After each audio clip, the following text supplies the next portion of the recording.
নমস্কার, NE24 চ্যানেলের প্রত্যেক দর্শক শ্রোতাদের স্বাগত জানাই। আমি বর্ণালী মিশ্র। আজ ওয়েমেন্স কলেজ, কাছাড় কলেজের ছাত্রছাত্রীরা ভর্তির দাবিতে কাছাড় জেলার আয়ুক্ত কার্যালয়ের সামনে বিক্ষোভ প্রদর্শন করে।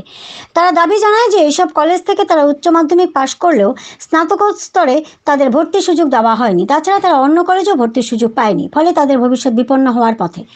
যে কোনোভাবে যাতে তাদের ভর্তির সুযোগ দেওয়া হয় সেই দাবিতে তারা অনড় থাকে। তাদের অনমনীয় মনোভাবের ফলে জেলা প্রশাসনের পক্ষ থেকে ম্যাজিস্ট্রেট বিক্ষোভস্থলে উপস্থিত হন।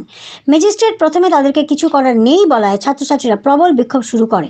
বিক্ষোভ চলাকালে সেখানে উপস্থিত ছিলেন AIDSOর জেলা সভাপতি স্বাগতা ভট্টাচার্য, জেলা সম্পাদক গৌরচন্দ্র দাস, আপন লাল দাস, বাবলি দাস, বিপ্লব ঘোষ, তুতন দাস, স্বপন চৌধুরী, শেফালি দাস সহ অন্যান্যরা।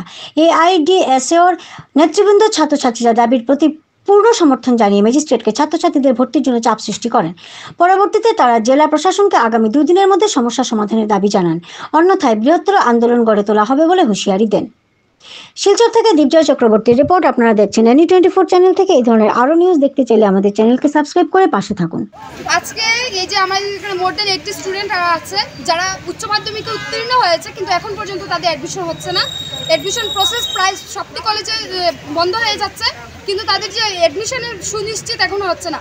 ওরা কালকে রাত্র 8টা পর্যন্ত যে ওমেন্স কলেজে ছিল, তার আগে 29 তারিখ শনিবার তারা ওমেন্স কলেজে, কাছাড় কলেজে 9টা পর্যন্ত ছিল, কিন্তু এখন পর্যন্ত তাদের অ্যাডমিশন হচ্ছে না। তাদের কোনো কলেজে নাম আসেনি। তাদের যে অ্যাডমিশনের, তারা ওমেন্স কলেজেস থেকে পাশ করে ওমেন্স কলেজে পর্যন্ত অ্যাডমিশন পায়নি, অন্য কলেজেও অ্যাডমিশন পায়নি। এখন তাদের কি ভবিষ্যতে কি হবে সেটা নিয়ে তারা দুশ্চিন্তা করছে। আমরা অ্যাডমিনিস্ট্রেশনের কাছে গিয়েছি, কলেজ কর্তৃপক্ষের কাছে গিয়েছি, সব জায়গায় গিয়েছি, কিন্তু এখন পর্যন্ত তাদের কোনো সুনিশ্চিত করা হচ্ছে না যে তাদের অ্যাডমিশনটা কী হবে। এটার জন্য আজকে আমাদের এই জেলা কর্তৃপক্ষের কাছে আমরা দ্বারস্থ হয়েছি। আমরা ওনার কাছে জবাব চাই যে আগামীতে তারা কি করবে, তাদের অ্যাডমিশনটা সুনিশ্চিত করতে হবে। তার জন্য আমরা আজকে এই ডিসি অফিসের সামনে এসেছি। আমরা ম্যাডামের কাছে একটাই নিবেদন যে আমাদের সকল স্টুডেন্টকে অ্যাডমিশন করে দিতেই হবে।